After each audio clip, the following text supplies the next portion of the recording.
Alors, Parashat Nassau, donc elle va parler, c'est une très longue paracha, c'est la plus longue paracha, je pense même en nombre de psukim, si vous additionnez tous les psukim. C'est la paracha en général qui vient toujours après Shavuot. Donc il faut essayer de comprendre, on va essayer d'expliquer tous les sujets qu'il y a dans cette paracha et comprendre le lien avec Shavuot. Arrêtez-moi tout de suite si vous ne comprenez pas.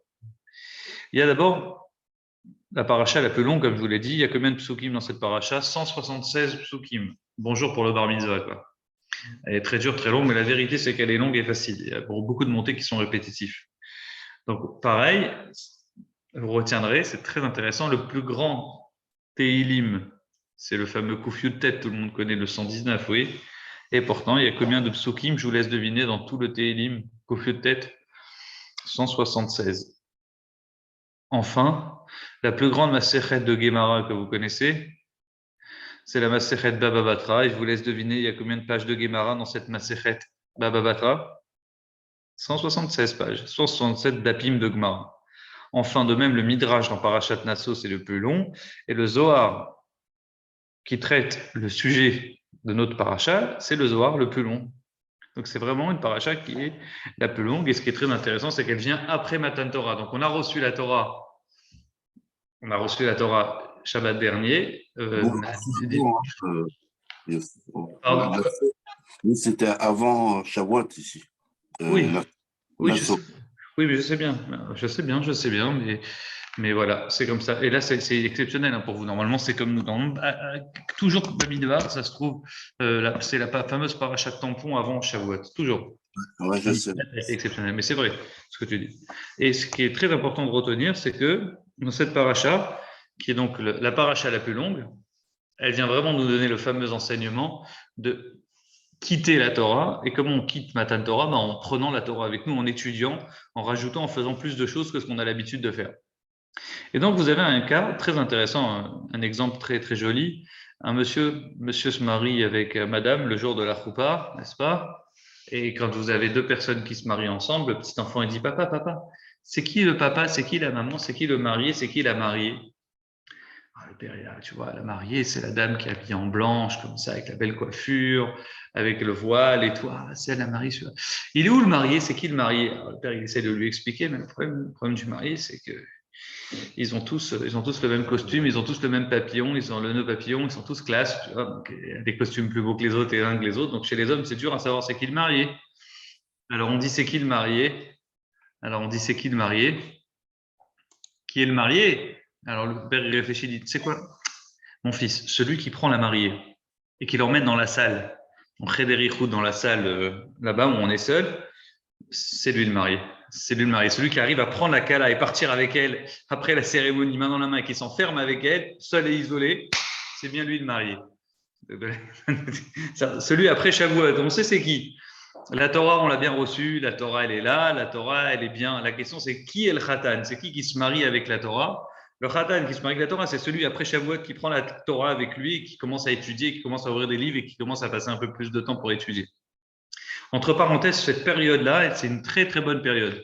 Jusqu'au 12 Sivan, on dit, jusqu'au 12 Sivan, c'est encore la suite de Shavuot. C'est-à-dire que Shavuot, ça démarre depuis Rosh Chodesh, le premier Sivan, jusqu'au 6. Le 6, c'est Shavuot, voire le 7.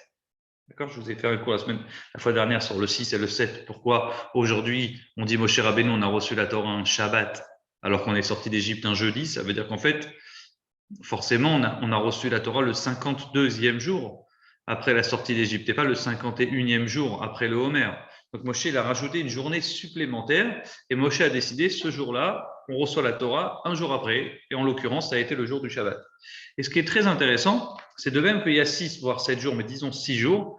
Donc il y a des jours avant pour nous préparer depuis le premier Sivan jusqu'au jour de Matan Torah. De même, on a aussi des jours pour rattraper le 7, 8, 9, 10, 11, 12. Donc 6 jours après jusqu'au 12 Sivan, c'est des jours de rattrapage pour Shavuot.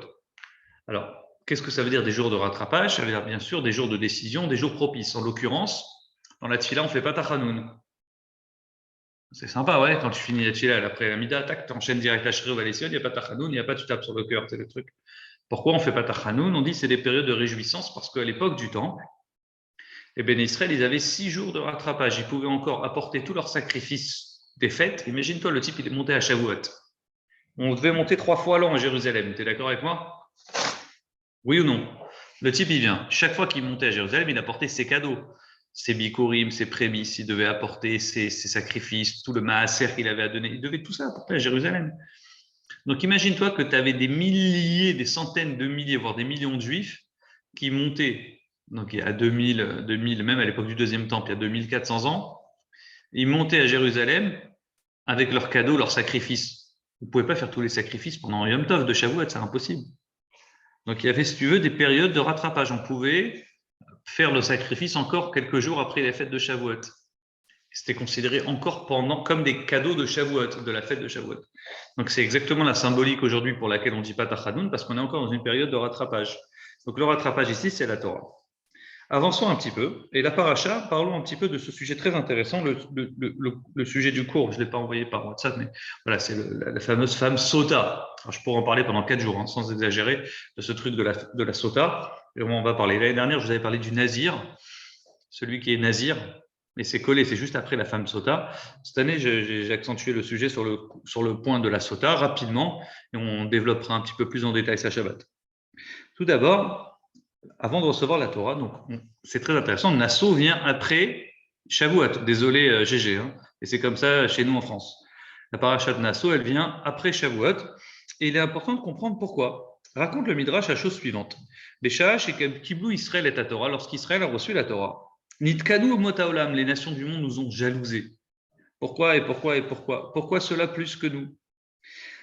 Satan Pien à Kadosh Baruch Hu, le Midrash raconte que Dieu leur a fait fermer leur bouche en disant est-ce que vous êtes capable de m'apporter votre livre, vos livres de, comment dire en français, de généalogie? Est-ce que vous êtes capable de m'apporter votre arbre généalogique?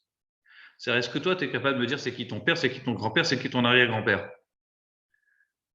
Et la vérité, ils n'avaient pas de réponse. Personne n'était capable de savoir d'où ils venaient précisément. Pourquoi ils n'étaient pas capables, d'après vous? Parce qu'il y avait beaucoup de mariages mixtes. Il y avait beaucoup de mariages mixtes chez les Goïms. À l'inverse des Bnei Israël, Geshem, chez Banaï, Mévin, alors que les Bnei Israël, ils ont apporté leur arbre généalogique, comment on sait? Parce que dans la paracha de Bamidbar, la paracha avant Matan Torah, que s'est-il passé? On a compté les Béné Israël, le Sefer, tout le livre Bamidbar, on appelle le livre des comptes parce qu'on compte les Béné Israël pour savoir combien ils étaient. Donc en l'occurrence 603 550. Et donc comme on a compté les Béné Israël, on sait toi, c'est qui ton père, c'est qui ton grand-père, tu es Michali, tu es l'arrière-petit-fils de truc, on sait de quelle branche, etc., etc. Donc on savait que depuis Yaakov, imagine-toi, on a fait une généalogie depuis 210 ans en arrière. Bonne chance pour la faire toi chez toi. Et pourtant on est capable, nous les Juifs, de le faire. Donc le gars, il n'arrivait pas à faire sa généalogie depuis 200 ans en arrière. C'est qui son arrière-grand-père? Non, on arrive à dire, c'est qui mon père, c'est qui mon grand-père, c'est mon grand-père. Donc, du fait de notre généalogie, du fait qu'on a su garder des rapports, si tu veux, cachers entre hommes et femmes, et qu'il n'y a pas eu de mélange, il n'y a pas eu de mariage mixte, il n'y a pas eu de femmes qui ont fait n'importe quoi. Donc, automatiquement, même si on était en Égypte, on a gardé notre généalogie. Donc, c'est notre mérite qui nous a permis de recevoir la Torah. Donc, arrive maintenant après le livre des comptes, on a été compté, arrivent les 10 commandements, et ensuite on arrive dans la parashat Nassau. Et Nassau, à nouveau, la parashat Nassau, elle va nous parler de sujets qui traitent le mariage, comme on verra dans peu de temps.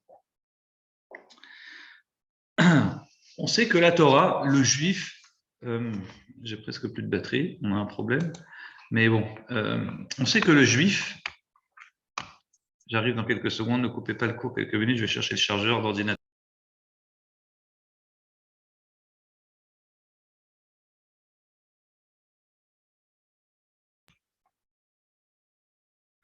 Donc, je vous disais, et on retrouve cette idée, c'est-à-dire du bon mariage, ne pas tomber dans l'adultère, dans les mariages interdits, connaître sa généalogie, est très important aux yeux d'Hachem, à tel point.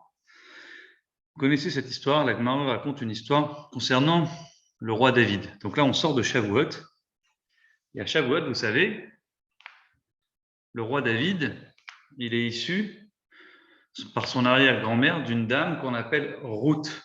Ruth qui est une convertie. Donc Ruth, c'est une convertie, et du fait qu'elle soit convertie, le roi David Donc, son arrière-grand-mère, c'était Ruth, d'accord?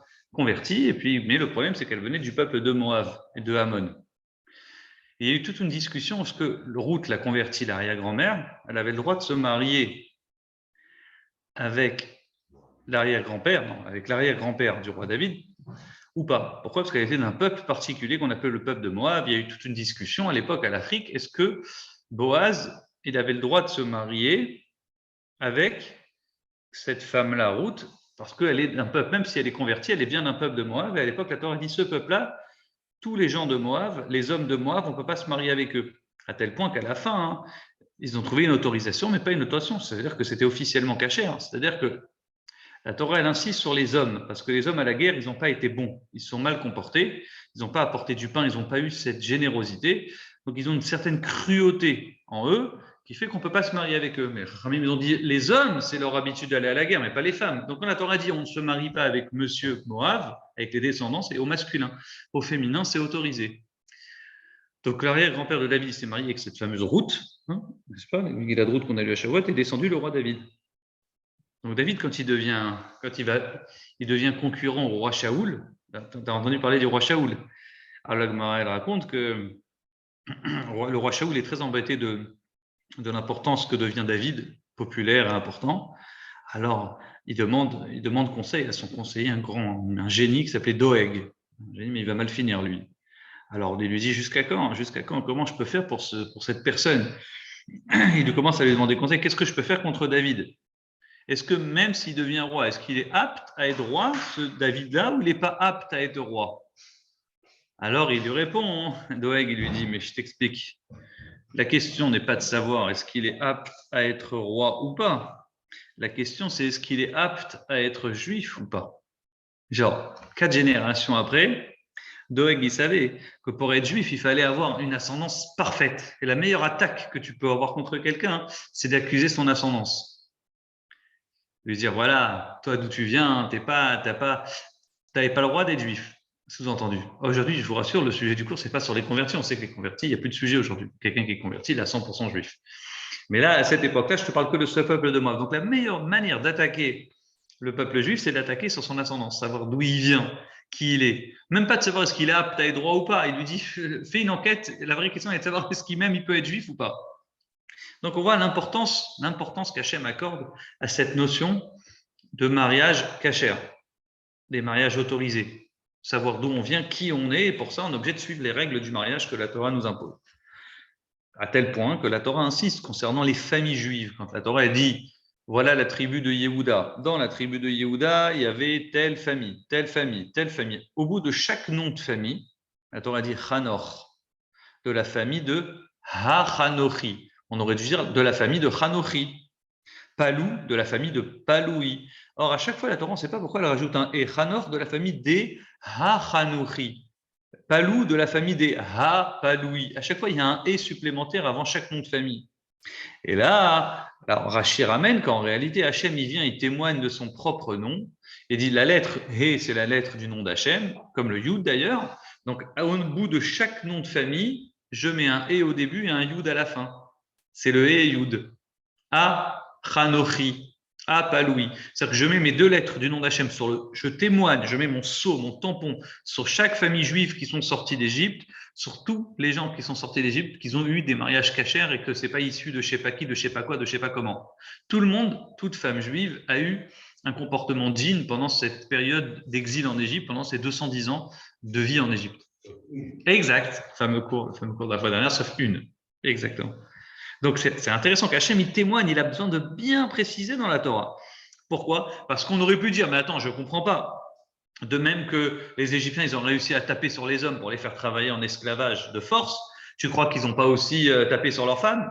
Vous avez compris?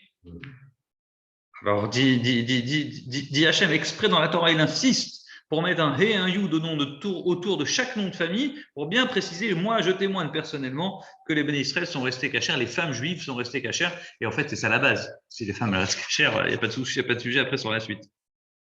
Donc dans cette paracha, on retrouve donc 18 mitzvot en tout, c'est pas énorme par rapport à la taille de la paracha, et 7 mitzvot positives et 11 mitzvot négatives.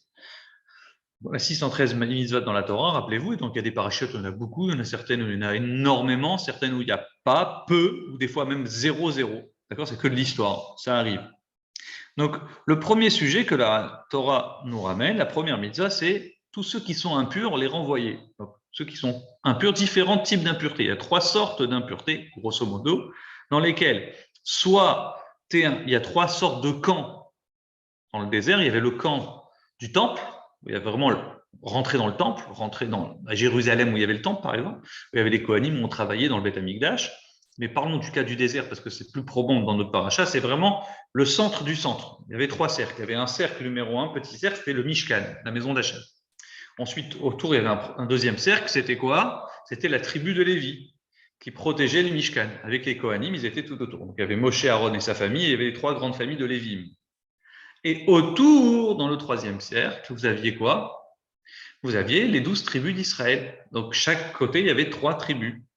D'accord? Yehuda, Issachar, Zevouloun, et ainsi de suite. Donc, vous aviez les 12 tribus éparpillées tout autour. Et donc, en fonction de l'impureté que les béné Israël avaient, ils devaient temporairement, bien sûr, temporairement, s'exiler en dehors du 1er, 2e ou 3e camp. Exemple. Donc, la Torah, je le mets dans le désordre, mais c'est plus facile à comprendre. Il dit, par exemple, il y avait celui qui a touché un mort. Celui qui a touché un mort, c'est d'une certaine manière, on va être plus soft avec lui. Celui qui a touché un mort, il n'avait pas le choix, il avait besoin d'enterrer un proche. Juste, il doit savoir qu'il ne doit pas rentrer dans le Mishkan. Donc, il doit sortir du 1er camp. Il n'a pas le droit de rentrer dans le Mishkan pour faire des sacrifices ou faire quoi que ce soit ou toucher à n'importe quoi. Ensuite, l'étape numéro 2, il y a la femme qui a eu un écoulement, un homme qui a eu un écoulement, une femme nida. Toutes celles-là, pendant leur période d'impureté, une femme qui vient d'accoucher, elle a une période d'impureté de 1 semaine, 2 semaines, ça dépend, on verra après, c'est des halachot, 1 mois, 6 mois. Elle devait sortir en dehors des 2 camps. Donc, ni le temple du Mishkan, ni aussi le camp des Lévim. Elle n'avait pas le droit de s'approcher du camp des Lévim. Donc, elle pouvait rester avec sa famille, je vous rassure, mais dans le camp de Israël. Et enfin, il y a le top du top du top des impuretés, auquel on en avait parlé dans la parashat Tazri à Metzora, celui qui est lépreux. Le Metzora, vous vous rappelez celui-là, c'est le pire des pires. Lui, il est en dehors des 3 camps. Il doit sortir en dehors des 3 camps, il doit s'isoler, s'exiler très loin. D'accord? En dehors, c'est-à-dire qu'il est fini, et plus la famille, plus rien, plus personne. La femme qui est nida, elle peut rester avec sa famille. Elle ne doit pas juste rentrer dans le camp de Lévi. Le type qui a touché un mort, ou qui a touché quelqu'un qui a touché un mort, donc, il peut rester chez lui. Il a même le droit d'entrer dans le camp des Lévim, mais il n'a juste pas le droit d'entrer chez les Kohanim. Donc, c'est crescendo en fonction de l'impureté. Donc ça, c'est vraiment la première partie de la paracha. Et comme on verra, tout dans cette paracha est relié. Pourquoi elle est reliée? Rappelez-vous la règle d'or. Tous les sujets que vous retrouvez dans une paracha ont un lien les uns aux autres. C'est un train qui va dans une direction. Donc tous les wagons sont reliés par un truc qui les accroche. Et donc, de la même manière, tous les sujets de la paracha sont reliés les uns aux autres. Donc, première étape, on parle des règles d'impureté et d'impureté. Ceux qui sont purs, pas impurs, et ceux qui peuvent s'approcher, et ceux qui ne peuvent pas s'approcher du Mishkan, ou du 1er, ou du 3e, ou 2e, ou du 3e. Avançons un petit peu. Donc, la Shrina d'Israël peut être présente que si on fait attention à toutes ces règles. La présence d'Hachem peut être présente, peut être avec nous que si on fait attention à ces règles donc de mariage, de pureté et d'impureté. Mais j'ai une question à vous demander. On sort de Matan Torah. Qu'est-ce qui s'est passé à Matan Torah avec le Erev Rav? Est-ce que vous savez c'est quoi le Erev Rav et les convertis? Le Erev Rav, c'est des Égyptiens, des magiciens, des sorciers qui ont décidé de suivre les béné Israël en sortant d'Égypte. Ils se sont dit, tiens, le Dieu des Juifs, il est plus fort que notre Dieu à nous. Ils ont été intéressés par notre Dieu et ils sont sortis d'Égypte. Et ils ont décidé de se convertir. On appelle ça le Erev Rav. C'est eux qui ont mis le bazar à chaque fois. À chaque fois, c'est le Erev Rav qui met le bazar dans le désert. Quand tu vois des histoires qui sont passées, toujours il y a le Erev Rav qui est mélangé dedans. C'est des voyous, des vrais voyous. Donc la question est, qu'est-ce qui s'est passé avec le Erev Rav au moment de Matan Torah et qu'est-ce qui s'est passé des convertis? Alors le chidouche que je vais vous dire, c'est un chidouche magnifique, je ne vous l'ai jamais dit, c'est le Ramban Nachmani, d'accord? Le Ramban, pas Rambam, pas Maimon, Nachman. Il dit qu'en réalité, le Erev Rav et les convertis pendant Matan Torah n'ont pas participé directement à Matan Torah. Ils étaient en dehors du camp. C'est-à-dire que nous, les 603 550 Neshamot ont été présentés au moment de Matan Torah, ils ont reçu. Et tous les autres, ils ont été en dehors. On peut même dire qu'il y avait 600 000 juifs, peut-être, il faudrait que je vérifie. Et on peut dire que les 3550, c'était le Erev Rav, le mélange des peuples, les petits voyous et tout. Et donc ceux-là, tous les convertis, nouveaux convertis de l'époque, et le Erev Rav n'avaient pas été présents directement au moment de Matan Torah, ils étaient derrière, en dehors du camp. Donc maintenant, on comprend, vu que le Erev Rav et les convertis n'ont pas été présents au moment de Matan Torah directement, alors qu'est-ce qu'on fait? On dit, il y a quelque chose de très intéressant. Tout de suite, la paracha nous dit, attention, tu n'as pas le droit de voler aux convertis, aux guerres. Pourquoi on dit on n'a pas le droit de voler aux convertis? Ben oui, on n'a pas le droit de voler, on n'a pas le droit de voler, c'est évident. Pourquoi tu précises on n'a pas le droit de voler aux convertis? Maintenant, on comprend pourquoi on a, dans la mitzvah d'après, dans notre paracha, après qu'on a parlé de tous ceux qui doivent être impurs et sortir en dehors du camp, on nous parle de l'interdiction de voler aux convertis, aux guerres. Pourquoi, d'après vous? Ben, puisqu'on a parlé de tous ceux qui sont en dehors du camp, donc on sait comment le Matan Torah, les convertis étaient en dehors du camp. Ils n'avaient pas de place fixe parmi nous. Et le Erev Rav, donc la Torah dit attention, c'est pas parce qu'eux ils sont en dehors du camp que tu as le droit de profiter d'eux, d'abuser d'eux et de leur voler. Donc la Torah te met le haut là, te dit attention, tu n'as pas le droit de voler le converti. Vous avez compris le truc? Comme on sort de Matan Torah, on nous explique les règles de pureté et d'impureté. On nous dit voilà qui a le droit de rentrer dans le camp en fonction des puretés et d'impuretés. On nous dit au passage, sache que même les convertis étaient en dehors du camp. Donc on nous rajoute attention, c'est pas parce qu'ils sont en dehors du camp que tu as le droit de t'autoriser avec eux de faire n'importe quoi. Donc tu n'as pas le droit de leur voler. Et c'est pour ça que tu trouves la notion de vol dans notre paracha, interdiction de voler aux convertis. Oui. Je veux dire, même à un gars, il n'y a personne, j'ai le droit de voler. Pourquoi tu me précises? On dit non, parce que tu aurais pu croire en sortant de notre Torah et en voyant le campement que, regarde, là-bas il y a le Metzora, le lépreux, et en plus on a mis là-bas tous les guerres, donc c'est-à-dire que ce n'est pas vraiment des gens de chez nous. Peut-être qu'on pourrait se permettre. Non, attention, on te met le haut là, on te dit interdiction de voler. Magnifique, non? Alors maintenant, le sujet d'après, c'est quoi? Maintenant qu'on a compris l'ordre, il est temps d'arriver au sujet, comme dit le Ramban, de la femme sota. Qu'est-ce que c'est que la femme sota? Ben, c'est très simple. Comme on a dit dans Parashat, la femme sota, c'est quoi en un mot? C'est la femme où on ne sait pas ce qu'elle a fait. Elle a fait la maline plusieurs fois, on lui a dit de ne pas s'isoler avec un homme. On ne sait pas si elle a fauté. Plusieurs fois, le mari lui a dit je t'interdis de t'isoler devant témoins. Elle est même continue à s'isoler. Elle est restée un laps de temps minimum. La Gemara, elle définit c'est quoi ce laps de temps minimum. Et donc, dans ce cas-là, on suppose qu'elle a fauté. Donc, on va l'interroger comme on fera après. En tous les cas, dans tous les cas, cette femme sota, elle a fait une bourde. Plusieurs bourdes. Qu'elle ait fauté concrètement, que ça a abouti son coup ou pas, elle a fauté de faire ce qu'elle voulait. Son mari lui a dit, je veux pas, il est jaloux, le mari. Ça arrive des maris jaloux. Je t'interdis de t'isoler avec monsieur untel. Je t'ai vu un jour, quelqu'un est rentré, il t'a vu seul avec lui, avec monsieur dans la chambre. Qu'est-ce que tu faisais? Ou dans le bureau? On ne sait pas. J'étais enfermé, je ne comprends pas. Alors, si on est sûr qu'ils ont fauté, il n'y a pas de sujet, d'accord? Ils divorcent et c'est tout. C'est la femme elle dit, j'ai fauté, voilà, je fais ce que je veux. Bon, elle divorce. Mais l'homme n'a pas le droit de rester marié avec cette femme-là si elle a fauté. On est obligé de divorcer. C'est la règle. À l'Afrique, on est d'accord. Si maintenant elle dit j'ai pas fauté, je te jure, j'ai pas fauté, chérie, je te jure, c'est rien, c'est juste, et voilà, il n'y a eu rien, il n'y a rien eu. Mais lui, il n'y a rien eu peut-être, mais tu fais quand même pas qu'une fois, tu t'es isolé plusieurs fois. S'il n'y a rien eu une fois, il n'y a pas de témoin, pas vu, pas pris. Mais si une deuxième fois, je fais ok, ça arrivé une fois, mais je t'interdis cette fois, fais attention, ne t'isole plus avec cet homme-là. Et elle s'isole encore. Ah, là, qu'est-ce qu'on fait? Et à nouveau, elle dit je te jure, j'ai rien fait, j'ai rien fait. Le mari dit d'accord, tu me jures ce que tu veux, mais il faut savoir ce que tu as fauté ou pas. Et donc, le Beddin va s'occuper d'elle, comme on verra après. Donc, juste pour comprendre le lien avec le sujet d'avant. Là, je vous explique des trucs très intéressants. Je ne suis pas sûr que les types qui vont lire la paracha Shabbat, ils vont comprendre le lien entre tous ces sujets. Là, vous avez, comme on dit, quel est le lien avec le sujet de la femme sota?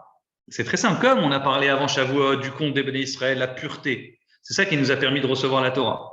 Parashat Nassau nous parle à nouveau que vraiment la Shrina, elle peut résider, continuer à résider parmi Israël grâce à la pureté, c'est-à-dire les gens, comment ils se comportent, comment ils touchent, comment ils mettent Metzora, Zav, Nida, toutes ces règles-là en fonction de là, tu restes dans tel camp, là, dans tel camp, là, dans tel camp. Automatiquement, on nous dit, tu veux que la Shrina, elle reste parmi nous. Donc tu fais attention, à ces règles de pureté et d'impureté, et surtout aux règles de mariage. De même que c'est grâce à la Torah, grâce au mariage en Égypte que tu as réussi à recevoir la Torah, c'est ton mérite. Hein, les goïms se sont plaints et pourtant toi tu l'as mérité parce que vous avez su faire attention, vous mesdames et messieurs, au mariage interdit. Alors de la même manière, pour pouvoir garder cette shrina qui est déjà et qui est présente, pour garder cette shrina, voilà, on rajoute cette histoire de la femme sota. Vous comprenez? Parce que si elle a fauté, tu comprends bien que c'est une catastrophe. Si elle a fauté, l'enfant qu'elle a, c'est ce qu'on appelle en hébreu un mamzer. Est-ce que tu as le droit de te marier avec un mamzer? Non, tu n'as pas le droit de se marier. Il y a une grande confusion sur le mamzer. Beaucoup de gens ils traduisent ça par un bâtard. Mais quand tu prends un dictionnaire en français, c'est quoi un bâtard? C'est un enfant qui est né sans union, de père inconnu. Mais ça, c'est pas un mariage, c'est pas un mamzer, ça. Mais il y a une grande chaque fois, je viens de dire, celui-là, je dis, pourquoi tu as Khadesham, tu étais malade de parler comme ça? Il dit, non, parce qu'il n'a pas de père, on ne connaît pas son père. Je lui dis, oui, mais on ne connaît pas son père, mais la mère, elle n'était pas mariée avec personne, c'est juste que voilà. Donc l'égoïme, il traduit ça par un bâtard. Mais en fait, c'est pas si grave que ça, l'afriquement, ça. Mamzer, c'est un autre sujet, c'est mal traduit, tu comprends? Mamzer, c'est vraiment un enfant qui est né d'une union, alors que madame était déjà unie avec quelqu'un d'autre, et c'est l'enfant de quelqu'un d'autre qui est né. Donc là, l'enfant, c'est ce qu'on appelle un vrai Mamzer. On n'a pas le droit de se marier avec un Mamzer si tu es sûr à 100%. Maintenant, c'est même pas toi qui dois le savoir. Attention, c'est des choses très, très difficiles aujourd'hui à l'Afriquement. Voilà, parce que c'est tellement difficile pour le pauvre s'il sait ce que c'est, s'il sait que c'est un Mamzer, on ne peut pas se marier avec lui, etc. C'est très, très difficile, comme un goy. Donc, faire très attention à l'ascendance. Donc, il te dit justement, on a le problème ici. Et il reste juif quand même. Bien sûr, à 100%. La seule solution, c'est de se marier avec une mamzerette comme lui. T'imagines? Et l'enfant, il est. Ouais, alors aujourd'hui, les rabbinim, ils arrivent à trouver des trucs, machin, j'ai entendu des histoires, comment ils font. Quelqu'un qui m'a dit qu'exprès, il y a certains rabbins, tous les ktubot, ils les font mal. Ils les font avec un petit défaut de mariage dans la ktuba des rabbins. J'ai entendu des rabbins sérieux, quand ils marient certaines personnes, ils disent, oh là là, ceux-là, on les connaît pas trop, on sait pas. Bon, maintenant, le Yetzirah, il est chez tout le monde. Donc, exprès, dans la ktuba, ils arrivent à créer un genre de petit défaut, de sorte à ce que si jamais madame ou monsieur, ils font n'importe quoi dans leur vie, on peut toujours dire, ils n'étaient pas mariés, tu comprends? Et s'ils font pas de faute, c'est pas marié. Bah, le fait déjà qu'ils soient ensemble et qu'ils vivent ensemble, d'après la Torah, ça s'appelle un mariage. Nous, il y a une grande confusion sur ça. Un homme qui est marié avec une femme, tu es marié avec elle, tu vis avec elle, d'après la Torah, ça s'appelle un mariage en soi. Alors certes, il faut passer par un acte de mariage. À partir du moment où le monsieur lui a donné une bague et il lui a dit arrête mes coups d'échetli, tu es marié, tu es réservé à moi, c'est terminé. Toi maintenant, même si tu n'es pas passé sous la ktuba, tu n'es pas passé sur la comment dire, dans la choupa, je suis sûr que tu as bien donné à ta femme une bague un jour. Et tu as dit tiens chérie, tu es marié à moi pour toujours et tu l'as donné. Donc il suffit que tu as dit ça devant deux témoins, c'est appelé marié d'après la Torah. Pour ça, il faut être très attention. Dites bien à vos filles, etc. Quand elles vont grandir, il y a un garçon qui vient qui commence à lui donner une bague. Faire attention à ce genre de choses. Un garçon qui vient qui donne une bague à une fille de 20 ans à 20 ans, et dit tiens, tu es marié avec moi. Il y a deux témoins présents. À l'Afriquement, ça s'appelle un mariage. Pour ça, qu'est-ce qu'on fait aux fiançailles? On triche. C'est qui achète les cadeaux de fiançailles à la fille? Le père, c'est le beau-père. Exprès, c'est le beau-père qui paye les bijoux. Pourquoi? D'où ça vient cette coutume que c'est le beau-père qui achète les bijoux? Parce que si c'est le mari, il y a un risque s'il lui donne, et devant deux témoins, il dit tu es marié à moi en lui donnant les trucs. Ça... Bah, dans les faits, il lui donne, mais c'est qui a acheté? De quel argent ça vient? Ça vient du beau-père ou d'ailleurs, mais pas, ou du beau-frère, de ce que tu veux, mais pas de l'argent direct du jeune fiancé. Et qu'est-ce qu'il te dit le rabbin sous la ktuba? Quand tu parles l'alliance, tu le sors. Est-ce que vous l'avez acheté de vos propres deniers? Est-ce que c'est votre bague? Vous l'avez acheté de votre propre argent? Il insiste sur ça, parce que ça fait partie des... Oui, bien sûr, qu'il y a une valeur minimum. Hein. Même si aujourd'hui, une valeur minimum, c'est une bague en métal, ça a une valeur minimum, ça peut être caché aussi. Bon, tout ça pour vous dire qu'effectivement, on fait très, très, très attention à ça. Et c'est justement cette femme sota qui a fait un peu n'importe quoi, dans tous les cas, qu'elle ait fauté, qu'elle ait conclu ou pas, comme on dit aujourd'hui, hein, dans tous les cas, elle a fait une erreur. Donc, qu'est-ce qu'elle fait? On dit cette femme-là, elle doit se faire pardonner. Donc, comment? Pour être sûr, est-ce qu'elle peut rester avec son mari ou pas? On va lui faire boire de l'eau. Et là, ça va être toute l'histoire. Qu'est-ce que c'est que cette eau? Donc, avançons un petit peu. Pour bien montrer, dit le Ramban Nachmanide, que, je cite ces mots, les Yaser Anashim Shelota Sena Kezima Tieteramim, pour bien dire à ces femmes-là qu'elles ne fassent pas comme toutes les femmes qu'elles auraient pu connaître dans le monde, dans la vie chez les Goïm en Égypte, où c'était là-bas la fiesta, où les Nakot Israël Mina Mamzerot est vraiment nettoyer Israël des Mamzerim, faire en sorte qu'il n'y ait pas de Mamzer chez nous. Et chez Yehoui et Reuim, la Ashrot Shrina Betoram, pour que la Shrina puisse continuer à vivre, à résider parmi nous. Donc on met ces règles de Sota. Pas juste mari et même Stam t'isoler, on n'a pas le droit. De là, les fameuses règles que tu connais du Yihoud, d'interdiction de t'isoler avec une femme. Assour. Ah, j'ai rien fait, je fais rien, t'as pas le droit. Les Chachamim, ils ont compris le truc, ils te disent t'as pas le droit de t'isoler avec une femme, c'est assour. Point. Alors, le verset dit, je commence d'abord, le Ben Israël va marteler, parle au Ben Israël, tu leur diras, ish, un homme qui tiste ishto, qui jalouse sa femme sota, qui s'est isolée. C'est intéressant que le verset il dit ish, homme. Pourquoi on ne dit pas un homme qui jalouse sa femme? Pourquoi on précise ish? Homme. Vous verrez demain, après-demain, quand on lira Shabbat, vous verrez. Alors, Rachid dit non, c'est pour t'apprendre que quand elle fait ce qu'elle fait, la femme sota, elle trompe deux hommes. Elle trompe qui? et Dieu. Non, mais non, elle est avec l'autre homme, elle ne le trompe pas. Hein. Ils se disent merci mutuellement. Non, elle est en train de tromper son mari, mais elle trompe un autre homme. L'autre homme, c'est Dieu. Alors, rappelez-vous, c'est la règle d'or, quand on se marie, pour avoir des enfants, il y a qui? On dit, il y a 3 personnes. Nous, on sait que quand on est marié avec une femme, il y a nous, il y a notre femme et il y a Dieu qui nous surveille. Vous connaissez le fameux slogan Ish et Isha. Ça s'écrit pareil, Ish et Isha. Quelle est la différence? Ish, c'est quoi Ish? Il y a un Yud entre le Aleph et le Shin. Ouais, ça fait Yud. Et Isha, il n'y a pas de Yud. On écrit Aleph, Shin et un et à la fin. C'est quoi? C'est la lettre de Yud et. Vous vous rappelez, dans les noms de famille, je vous avais dit quoi? On met le He Yud pour témoigner le tampon de Dieu. Dans un couple juif, c'est pas juste monsieur, madame qui sont mariés. Il y a un tampon divin dans le couple qui s'appelle Ish, l'homme, il y a un Yud, Isha, il y a le He. D'ailleurs, si tu enlèves Dieu, qu'est-ce qui reste? C'est dans ton couple, tu enlèves Dieu. Arrête, ça me bourbe, là, moi, toute cette halachot, toute cette Torah, Nida, toutes les lois de la Nida, toutes les lois du Shabbat, toutes les lois d'Iroud, machin, les trucs, ça va, on arrête de parler avec. T'enlèves Dieu, tu commences à te prendre pour je sais pas qui dans ton couple, qu'est-ce qui se passe? Il reste, ça ressemble à ça, il reste le Aleph Shin, il reste le feu. C'est quoi Esh, le feu? Ça brûle. Chez les Goïms, ça brûle. Hein. Ils ont un taux de divorce anormalement, c'est affolant. C'est-à-dire, moins ils croient en Dieu. Non, mais c'est-à-dire qu'avant, au moins, ils croyaient en Dieu. Ce que je vous dis, c'est un truc très sincère. Les Goïms, il y a les Goïms que vous avez connus il y a 50 ans. Je ne sais pas si vous avez 50 ans quand vous êtes jeune, mais les Goïms que vous avez connus, que voilà, vos parents ont connus à 5 ans, ils croyaient tous en Dieu. Ils allaient tous à l'église, etc. Le dimanche, c'est-à-dire qu'ils croyaient en Dieu. Ils faisaient attention à ce genre de choses. Et bizarrement, moins ils croient en Dieu, plus c'est la catastrophe, plus les divorces explosent. On va comprendre. Ça explose, quand je dis ça explose, ils sont, je crois, à 70% de taux de divorce. Et je dis, c'est affolant. Hein? Le consistoire, il n'ose pas le dire, mais je crois que c'est autour de 40% de divorce en ce moment, ces dernières années. C'est affolant. 40% chez nous. Mais c'est normal.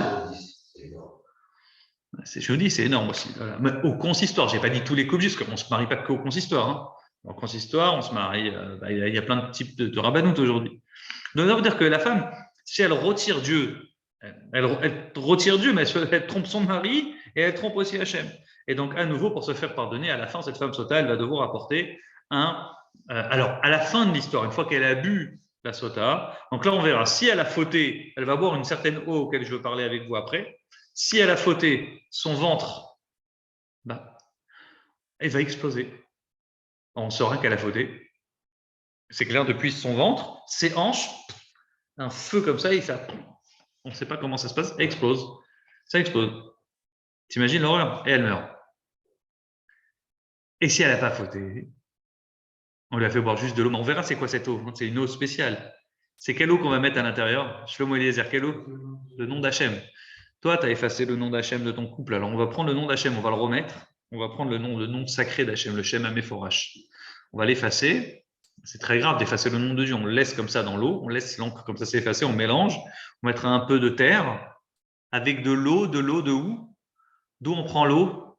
Du kior. Vous vous rappelez c'est quoi le kior? Le kior, c'est le truc qu'il y avait à l'extérieur du temple où on se lavait les mains et les pieds, le Kohen. On prenait de cette eau-là spécialement. Je parlerai après pourquoi on prend cette eau, pourquoi on prend la terre du Mishkan et pourquoi on met aussi les lettres du nom d'Hachem. J'en parlerai après si j'ai le temps. Mais en tout état de cause, on prend, donc je vous disais, cette eau-là. Si la femme, elle a fauté, elle mourrait suite à cette boisson, cette beuverie, je ne sais pas comment dire en français. Et si elle n'avait pas fauté, alors là, en échange, on lui a fait la honte. Elle a placé tout ça pour rien alors qu'elle n'avait rien fait. Donc en échange, la Torah dit, on témoigne, la Torah dit, je témoigne qu'elle sera bénie. C'est-à-dire que si avant, par exemple, elle n'avait pas d'enfants, cette eau-là, elle bénira qu'elle aura des enfants. Si avant, elle avait des enfants qui naissaient, qui étaient malades et qui mouraient, ou qui étaient fragiles, ou qui étaient moches, ben là, ils seront en bonne santé, forts, et ainsi de suite. Donc, c'est-à-dire que vraiment, elle aura la bracha suite. Alors, pas en public, mais il y a une chose qui se faisait. Alors, je vais te raconter. La Gemara a dit, c'est très important de savoir ça, que les rabbinim lui mettaient la pression pour qu'elle avoue qu'elle a fauté. Il dit, avoue, s'il te plaît, avoue que tu as fauté. C'est dommage, on ne va pas effacer le nom d'Hachem pour rien. Avoue et tu rentres chez toi, c'est terminé. Tu divorces sans la Ketouba, certes. Le mari, au moins, il n'est pas obligé de payer la Ketouba. Mais avoue que tu es fauté. On lui mettait vraiment une belle pression pour qu'elle avoue. Si elle avouait, très bien. Et vraiment, on lui mettait, si au bout de la pression, on voit qu'elle tenait, elle disait non, j'ai rien fait, non. Alors là, on disait, écoute, alors là, c'était en public. On montrait, on l'affichait en public, elle sortait, on devait lui enlever son foulard. Elle devait marcher les cheveux lâchés, comme ça. Bon, alors aujourd'hui, c'est pas une honte, c'est une fierté. On devait lui enlever le foulard, elle marchait, elle traversait comme ça la cour du temple, et après, on lui donnait cette eau à boire. Et en public, les gens, ils voyaient ça. Alors, cette histoire-là de la femme sota, il faut bien comprendre une autre chose, c'est Une dernière question. Il y a eu des cas où elle a bu l'eau et elle avait vraiment fauté. Répète-moi. Il y a eu des cas dans la Torah où elle a vraiment fauté et elle a quand même bu l'eau. Oui, elle est morte. Si elle avait fauté, Des cas comme ça. bah oui, il y en a, ça existait où elles sont mortes. Il y en a. Alors, ce qui s'est passé, alors apparemment, je ne me rappelle plus, la Gemara, elle ramène combien de fois ça est arrivé, ça a dû arriver très, très, très rarement. Parce que c'est un cas quand même assez atypique. Ça faut que le mari, ça c'est assez isolé, le mari d'une fois, il dit ah non, je veux pas que tu t'isoles avec lui. Si le mari vient d'un coup comme ça, il fait sa crise, ça marche pas, c'est pas comme ça. Ça doit passer par toute une procédure. Et c'est à la fin de cette procédure, où il y a quelque chose qui se passe. C'est à la fin de cette procédure, mais ça, c'est assez rare. Deuxième chose que tu dois savoir, qui est très importante, vous devez savoir, c'est que ça se passait à l'époque du premier temple. À l'époque du deuxième temple, malheureusement, la Shrina était moins présente en Israël. Donc, si tu veux, il n'y avait plus de l'eau de la Sota. De même qu'il n'y avait plus le Haron HaKodesh, l'arche sainte. Il avait été enterré sous terre. Je l'avais dit, on les avait cachés dans les grottes là-bas, à Jéru. Donc, de la même manière, à l'époque du deuxième temple, l'histoire de la Sota, ça n'existait plus. On ne faisait plus boire cette eau. En tout cas, ça existait à l'époque du premier temple. Soit il y a combien de temps, je te laisse deviner. Il y a 3000 ans.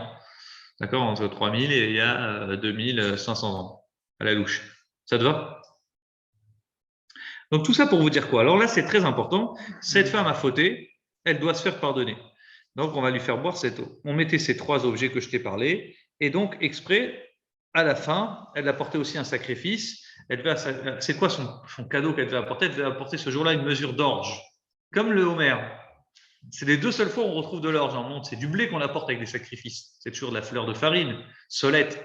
Et là, elle devait apporter de l'orge. Pourquoi on apporte de l'orge? De même qu'elle a fait un acte animal. Alors, de la même manière, elle doit apporter pour se faire pardonner, ce qu'on ne sait pas encore, au moment où on va lui faire boire cette eau-là. Ce sacrifice animal, c'était la farine d'orge, quoi, tout simplement. Avançons un petit peu, pas de questions? Alors, on terminera ce cours, ce sujet, la Shabbat, c'est Dieu, mais on va quand même avancer avec un petit chidouche très intéressant, on va partir avec quelque chose de forme. Pourquoi on prend de l'eau du Kior? Pourquoi on ne peut pas prendre de l'eau de n'importe quel robinet? Pourquoi spécialement du Kior? Exact, le petit robinet, le Cohen, il avait les mains et les pieds. On prenait spécialement de l'eau du Kior. Vous savez pourquoi? Tout simplement. Comment le Kior a-t-il été fait?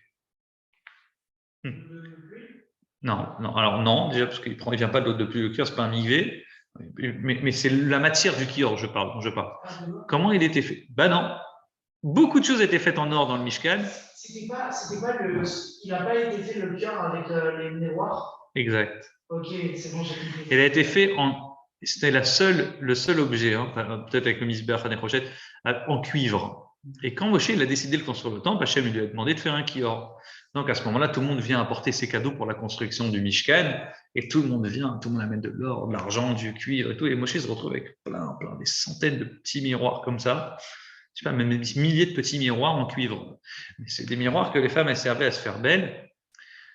Comme on a enregistré, je ne peux pas tout vous dire, mais elles servaient à se faire très très belle avec. Elles mettaient des fois ça sur elles pour se faire belle pour leur mari en Égypte. Et pourquoi elles ont décidé d'utiliser ça? Parce que c'était vraiment les maris, ils étaient fatigués, ils étaient crevés, ils n'avaient plus envie d'avoir d'enfants. C'était une catastrophe. Ils étaient épuisés au boulot. Et elles venaient au travail et continuaient à avoir des enfants. Les Égyptiens ont fait tout ça pour ne plus avoir d'enfants, d'accord? C'est pour ça qu'ils ont fait l'esclavage, pour stopper la démographie juive. Donc on dit les femmes juives, elles se sont bagarrées, elles se sont battues avec leurs maris, elles se sont faites belles et ainsi de suite avec ces fameux miroirs pour pousser leurs maris à avoir des enfants, pour continuer à en avoir.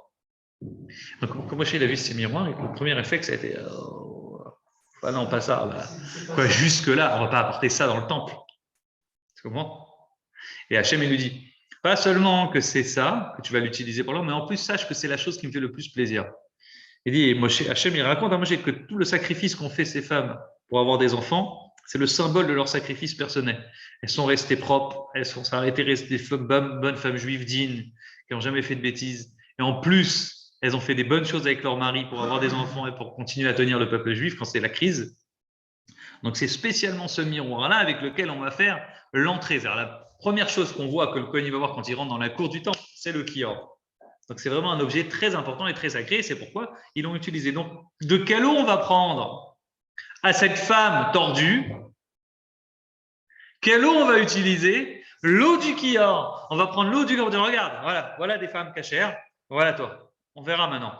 On verra quand tu vas boire cette eau, est-ce que tu vas être comme ces femmes cachères, on t'a juste soupçonné, ton mari t'a juste soupçonné pour rien, ou est-ce que Béhémet, t'as fauté? Donc, c'est pour faire vraiment un lien entre ces bonnes femmes juives qui ont existé en Égypte, qui n'ont pas fauté, comme je t'ai dit, et cette femme-là qui est au moins soupçonnée d'avoir fauté, qui est une catastrophe.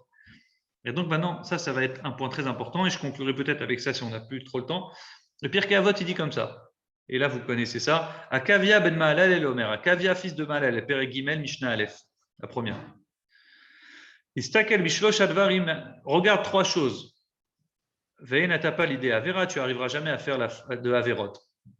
Mais Aïn Bata, d'où tu viens ça? Tu veux éviter de faire trois Averot, éviter de faire des Averot. Regarde trois choses. Rappelle-toi toujours trois choses. Mais Aïn Bata, d'où tu viens? Donc, Mitzipas Rucha, dit le Pirkei Avot, d'une goutte nauséabonde, d'une goutte puante. Masriach en hébreu, ça pue, une goutte qui sent mauvais. Rappelle-toi d'où tu viens, calme-toi, ne commence pas à te prendre pour je ne sais pas qui. Et où vas-tu? Où seras-tu dans 100 ans? Limkom, Afar, Rima, Vetolea, dans un endroit rempli de terre, de verre et de terre.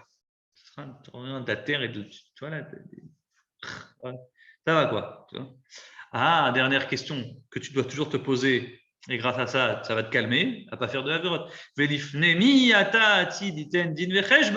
Et devant qui finiras-tu par donner rendre des comptes? Devant le roi des rois qui est Dieu. Donc grâce à ça, dit Akavia, fils de Mahalal, quand tu penses à ces trois choses, ça te préserve de la Avera, ça te donne des forces pour éviter de fauter. Ça te donne des forces pour éviter de fauter. D'accord? Alors, écoutez bien comment c'est magnifique. On te dit, mais Aïn Batadou, tu viens d'une goutte. Donc, pour bien te rappeler que cette femme, elle a fauté, qu'est-ce qu'on va utiliser? On va prendre de l'eau sainte qui fait référence à cette goutte. On va la mélanger avec quoi? Avec de la terre. La terre, elle fait référence à où est-ce que l'homme il va finir quand il va mourir? Donc la terre. Afar. Et enfin, qu'est-ce qu'on va mettre dedans? Rappelle-toi que tu vas finir devant le Dieu des dieux, l'Ifne Melech. On va prendre quoi? On va prendre exprès le Shem Amefourash, le nom sacré d'Hachem, et on va effacer cette chose-là dans ces trois éléments-là ensemble, et on va donner à la femme sautable. Magnifique. Donc à ce moment-là, on a compris le chidouche un peu de ces trois éléments qu'on doit mélanger pour pouvoir faire goûter à la femme. Donc si la femme elle a fauté à nouveau, elle mourra. Et si, en fin de compte, elle a juste été soupçonnée, elle a quand même fait une erreur, certes, mais dans ce cas-là, elle aura la bracha.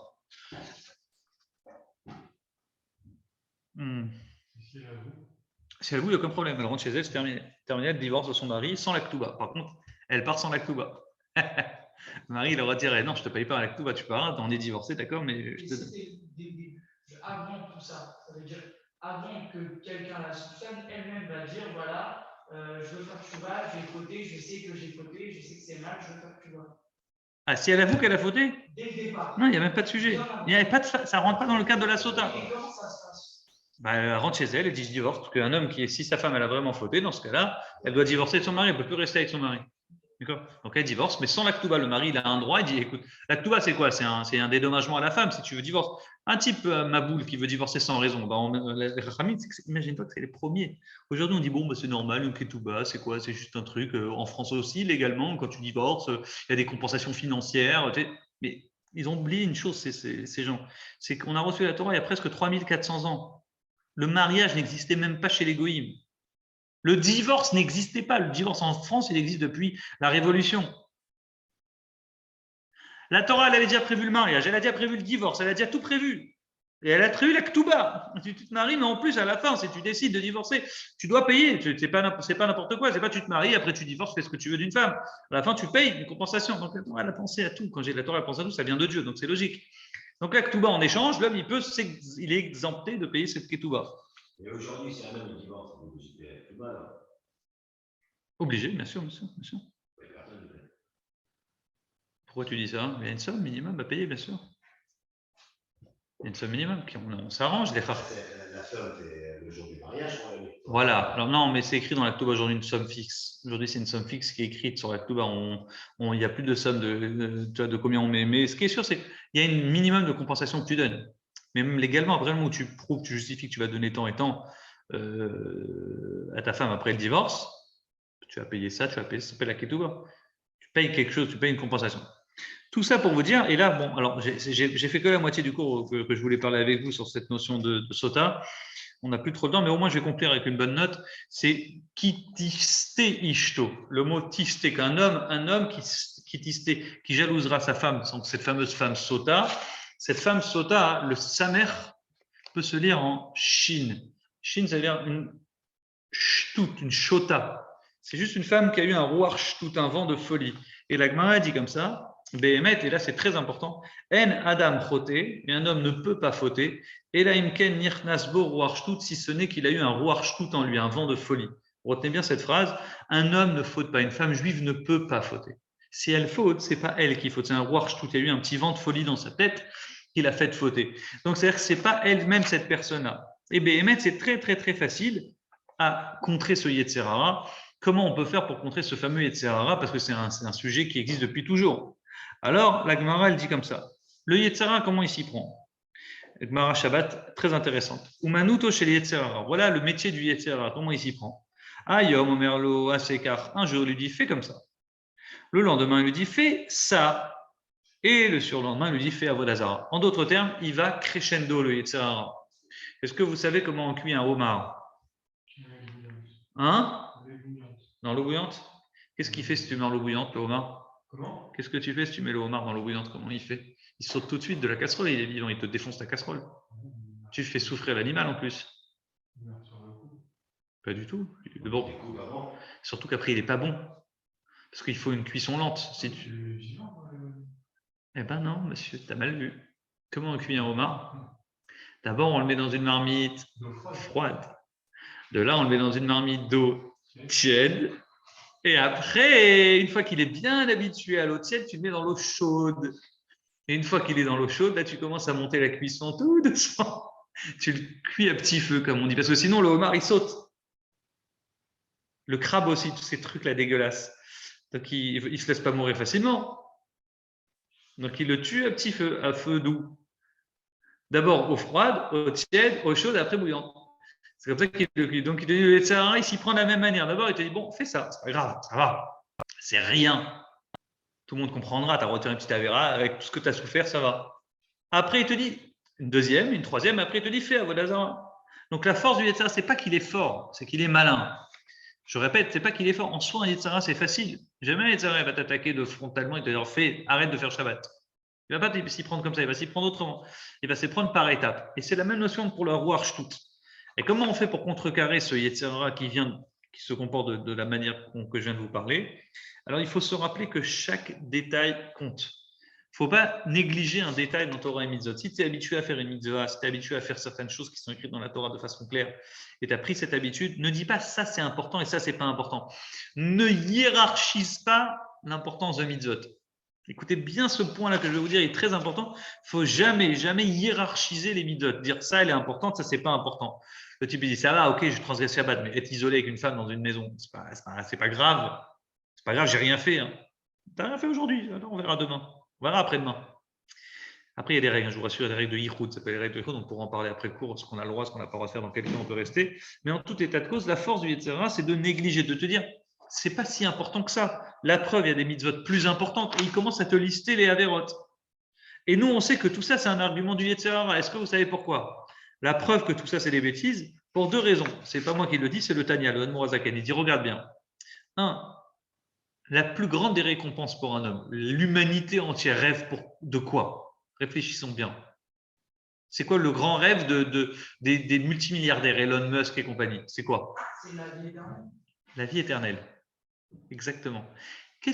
Dans quel cas Hachem il propose la vie éternelle? Il te dit, sur la 613 mitzvot, tu aurais pu dire fais Shabbat, Kashrut, Tefillin et la Torah, la vie éternelle. Pas du tout. Tu veux avoir la vie éternelle? Tu fais la mitzvah de Kan Tzipor Lefanecha, c'est-à-dire la fameuse histoire très simple, Shiluach Haken. Tu montes, tu connais sur un arbre, que si tu prends les oisillons, tu dois chasser la mer avant de prendre les oisillons pour pas avoir cette cruauté. Tu prends pas les petits devant leur mère, même les petits oiseaux. Elle pense aux oiseaux. Tu prends pas les petits oisillons devant la mer. Donc d'abord tu chasses la mer, après tu la fais voler, après tu lui prends ces petits oisillons si tu en as besoin. Si tu fais ça, tu as une longue vie. Ça, ok, mais j'aurais pu avoir une longue vie pour autre chose. Spécialement ça? Oui, c'est ça. Deuxième paradoxe, pour vous montrer qu'on ne peut pas hiérarchiser les mitzvot, c'est écrit, écoutez bien, un homme qui fait une faute, exemple, qui transgresse Shabbat, il est considéré, quelqu'un qui transgresse Shabbat, comme Moumar l'école à Torah, comme si qui se rebelle contre toute la Torah, et exemple, sa shrita n'est pas cachère. Ça veut dire, demain, il y a le vin Mevouchal, où tu ne peux pas ouvrir ta bouteille de vin, le type qui n'est pas Shomer Shabbat, etc. Il ne peut pas faire une shrita. Pourtant, le type, c'est un ancien rabbin, il connaît toutes les règles de cache. Maintenant, il ne fait plus rien. Maintenant, il n'est plus rabbin, maintenant, il ne fait pas Shabbat. Mais il fait une shrita d'un animal, eh bien, sa shrita n'est pas cachée. Pourtant, il a fait parfaitement la shrita. Donc, le type, il ne fait juste pas Shabbat, juste ça le rend comme si qu'il a fait Avodazara, idolâtrie, qu'il ne peut pas toucher le vin comme un goy qui est chez toi à la maison. Donc, ça veut dire que tout est important. Et ça, c'est le chidouche. Le Yetzirah te dit ça, c'est pas important, ça, c'est pas important, ça va. Tu peux faire des mitzvot plus importantes. Là, celle-là, elle est moins importante. Alors qu'en réalité, on n'a pas le niveau des mitzvot. On ne connaît pas le niveau d'importance des 613 mitzvot. Donc, toutes sont importantes. Et c'est pourquoi j'aimerais conclure avec cette histoire magnifique. Comme on est sur la femme sota, la femme qui faute.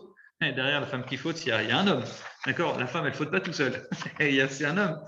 Donc, la première histoire qui est racontée autour de ça, et c'est une histoire mémorable que vous devez retenir, vous la connaissez probablement, mais je vais vous apprendre un petit ridouche très intéressant. C'est Yosef. Yosef, il a 17 ans. Il a été vendu par ses frères. Yosef, il a été jeté en Égypte, vendu par ses frères comme un moins que rien. Il finit en Égypte. Il est abandonné, délaissé.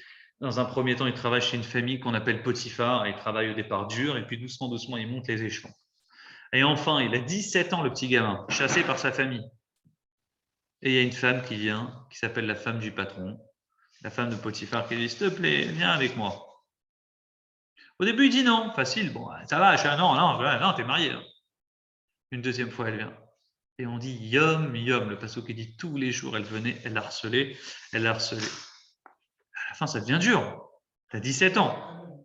Elle était très belle probablement, une femme riche, une femme de ministre. D'accord? Et là, il a un petit jeune gamin, 17 ans. Qu'est-ce qu'il doit se dire dans sa tête? Ma famille m'a abandonné. Je suis tout seul, j'ai faim. Enfin, voilà. Ça va quoi. Le mari Potiphar, c'est un maboule, c'est un goy. Ça va, pas grave. Tu touches sa femme. Dieu y comprendra. Et Vayavo Abaita Liasot Melarto, le verset dit un jour, à force qu'elle l'harcelait tous les jours, elle lui demandait s'il te plaît. Un jour, il a fini par venir à la maison pour faire son travail. Personne à la maison. Le verset dit personne n'était là. Ihoud, on revient à notre problème de Ihoud. Donc la maison était vide. Et qu'est-ce qui se passe? La maison est vide. Et parce que Potiphar, il faisait la fête, dont il faisait une avodazara, c'est la fête d'une avodazara en Égypte, je ne connais pas laquelle. Donc ils étaient tous partis à l'église de l'époque. Et Madame Potiphar, elle a dit je suis malade, je reste à la maison, en sachant que Yosef était présent. Et là, il n'y a personne. Et là, le Yetzirah est chaud. Vayavo, un avis dans Rachid dit Vayavo, quand il est venu, Yosef, ce jour-là dans la maison, c'est pas pour faire son travail, c'est pour aller au bout, pour conclure. Tu vois, là, c'était vraiment trop dur. Et là, qu'est-ce qu'il voit? Et là, en quelques secondes, il arrive, il s'approche, elle l'attrape par ses vêtements, et lui, il a un flash comme ça, on ne sait pas qu'est-ce qu'il voit, on sait qu'il retire son vêtement, et il part et dit comment vais-je faire ce mal, ce grand mal à ton mari, et il a quitté la maison, il s'est sauvé. Et comme ça, après, elle a eu la rage, elle l'a accusé que lui, il a voulu le violer, c'est pour ça que Yosef, il a fini en prison. Vous connaissez la fin de l'histoire. Qu'est-ce qui s'est passé dans sa tête à Yosef? Il arrive à la base pour ça, et tout d'un coup, il y a un flash, et on dit il quitte la maison en furie. Alors, Rashi prend le relais, Rashi dit ce qui s'est passé, le sous-texte, et le Midrash, il dit, écoutez bien, Ra'a diukno shel aviv, il a vu l'image de son père. Il a vu la tête de son père comme ça. Et en voyant l'image de son père, ça lui a mis un blanc, il est parti. Je te pose une question. Moi, je connais des gens, ils voient les photos de leur père, leur grand-père, ils voient les photos de Baba Salé, tous les rabbis dans la maison, ils n'en ont rien à secouer. D'accord? Ça ne leur change rien. Il a dit une phrase, son père. Il lui a dit quoi? Il lui a dit est-ce que tu veux qu'on t'appelle le berger aux prostituées ou un truc comme ça? Je sais pas. Alors, c'est marrant que tu dis ça parce que ce que tu dis, j'entends, mais le Rashi ne ramène pas ce que tu dis. Il dit il a juste vu une image, l'image de son père. Il m'a dit est-ce que tu veux qu'on t'appelle dans la Torah ou quelque chose comme ça? Non, mais probablement qu'il s'est parlé à lui-même, tu as compris? probablement que l'image qu'il a vue, c'est une image qu'il a marquée. Alors, je vais vous poser une question simple. Je veux dire, Esav, le jumeau de Yaakov, quand il tuait, quand il violait, c'était un grand malade. Esav, il faut savoir, c'était un grand malade. Et quand Esav visait toutes ces bêtises, il ne voyait pas l'image de son père. Il n'y avait pas des flashs à la tête de son père. Et pourtant, ça ne le dérangeait pas à prendre toutes les femmes qu'il voulait. Pourquoi Yaakov, d'un coup, il a vu l'image de son père? Non. Il a quitté la maison. Alors là, c'est très, très important. Et là, le rabbi dit un grand secret. Il dit, la Gemara a dit, Yaakov, il avait l'image de qui? On dit, on a des preuves de la Gemara, Yaakov, il ressemblait à un personnage biblique, à Adam. Exactement. Il avait la tête de Adam Arishon, le premier homme. La Gemara a dit, il se ressemblait. Et quand on te dit, il a vu l'image de son père, c'est pas juste pour te dire, il a vu l'image de son père, il a pleuré. Quand il a vu l'image de son père, il a vu l'image de Adam Arishon. Et quand il a pensé à Adam Arishon, il a pensé à la faute et il s'est dit, Adam Arishon, il était dans la même situation que moi, il s'est dit, c'est quoi manger un fruit? C'est quoi manger? C'est rien. C'est quoi ça dérange qui? Le bon Dieu qui a créé le monde entier, ça le dérange que je mange ça? Ça dérange qui? Le Yetzer Hara, le serpent, il te dit, c'est pas grave, c'est rien, c'est rien. Son argument numéro, c'est que toi, tu es parmi 7 milliards d'habitants sur Terre. C'est quoi? Ça, une petite avéra. Et quand Adam Arishon, il est tombé, toute l'histoire du monde, elle s'est écroulée et on en est là encore aujourd'hui à cause de lui. Arrive maintenant Yosef, il voit l'image de son père et derrière l'image de son père, il voit l'image de Adam Arishon et il comprend qu'il n'y a pas de petites fautes. Et là, tout d'un coup, quand il prend conscience qu'il n'y a pas de petits détails, il n'y a pas je suis seul, je suis un gamin, je suis tout seul, le bon Dieu va dire vas-y, c'est normal, tu es tout seul, je te comprendrai, frère. Pas du tout. Là, il a tout lâché, il s'est sauvé et il transforme le Yétar. Il dit comment vais-je faire Ara Gedola, ce grand mal? Toi, tu crois que c'est petit, mais c'est pas un petit truc, c'est un truc énorme. Et là, il quitte la salle et c'est fini. De là, on apprend que pareil, un juif, s'il prend conscience de tout ce qu'on a dit, En Adam Choté, Elaim Ken Nichnas Bo Ruach Shtut, un juif ne peut pas fauter mathématiquement, sauf s'il a un Ruach Shtut, un vent de folie. Donc la seule chose qu'il nous reste à faire, c'est de retirer ce vent de folie pour conclure tout ce qu'on a dit, en prenant conscience que chaque chose compte, chaque détail compte, et chaque mitzvah qu'on fait, chaque règle que la Torah nous a donnée, il n'y a pas ça c'est important, ça c'est pas important. On prend tout, et grâce à ça, ça nous préserve de toutes les bêtises. Chers amis, en vous souhaitant à tous un Shabbat Shalom, un Good Shabbos, et à jeudi prochain, Bezrat Hashem. Finalement, on ne connaît pas